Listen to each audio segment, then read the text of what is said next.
So yo, what's up mga brad, dito sa video ito ay ipapakita ko po sa inyo itong item na to. Ito po ay hindi ampli cabinet o ito po ay hindi DIY ampli cabinet. So ayan, nagmukha lang po siyang ampli cabinet dahil naka twist lock.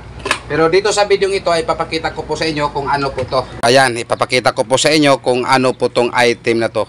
Kung nakikita ninyo yung luma naming lagyan na ng mga ampli or power amp, so siya po yon. Iniba po namin, tinanggal po namin yung ampli at ang mga partisyon nito at ginawa po naming mini video key. So ayan, para po makaisa po yung gamit namin sa bahay. So ayan, inisa po namin dito yung aming pang video key. Dito po noon yung mga ampli natin. Meron pong shelf dito. Kasi naka 3-way sit up po tayo noon. Tinanggal po namin mga shelf at pinalitan po namin ng mga speaker board. Yung speaker board na yan ay D10 po yun. Yan. Dito po yung ating amplifier at ang player. Kung nakikita ninyo yung butas na to, ay dito po ang pointing remote sa player. Kasi wala po tayong button. Wala po tayong button sa ating ginawang video key. Kasi medyo naalanganin po to. Kaya ginawa na lang po naming remote. Kasi naka-advantage po yung remote para na po tumayo yung gustong mag-search ng kanta nila. So yan, ipapakita ko po sa inyo yung loob niyan. So ngayon buksan ko ang sa harap. So yan, naka-handle at naka-twist lock. At dito po ang ating ampli at ang player.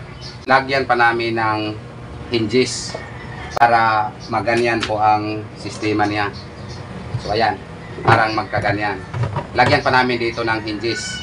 Ito po ang ating ampli at yan po ang ating player.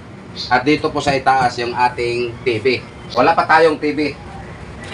Ayan, kusa po siyang mag-open dahil naka-hydraulic po siya. So ayan, wala pa tayong TV. Baka bukas bibili pa tayo ng TV para dito na lang natin ikabit. Ayan, may mga butas pa. Dito natin idaan yung cord at dito po idaan natin yung microphone cord. Ayan, may butas pa. Kusa po siyang magbukas mga bra dahil naka-hydraulic. Ayan, magka-hydraulic po siya. Ayan. Yan po ang mini video key namin sa bahay. Baka kung sakali, kung saan po kami magbakasyon, pwede na po ito madala lahat. So yan, baka bukas bibili po tayo ng TV niyan at baka maka-sound test po tayo. Baka may i-check po tayong connection sa amplifier at saka player. Pwede po natin matingnan sa likod. Baka may i-check po tayo sa mga cord ng ampli at saka player. Pwede rin natin dito tingnan. At balak po namin, lagyan pa namin dito ng hinges. Ayan, para pagbukas, ganyan po ang forma. Ayan, may butas po dire para ayan, may butas po dito para sa blower ng ampli natin na gagamitin. Ayan.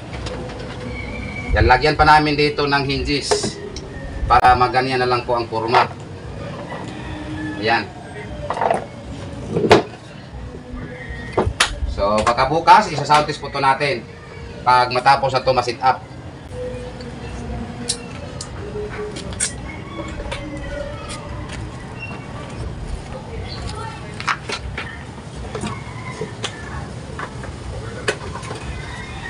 Ayan.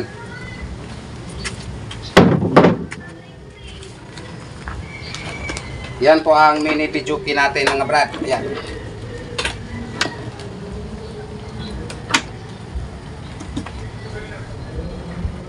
Yan, wala po tayong button sa ating mga numbers ng player.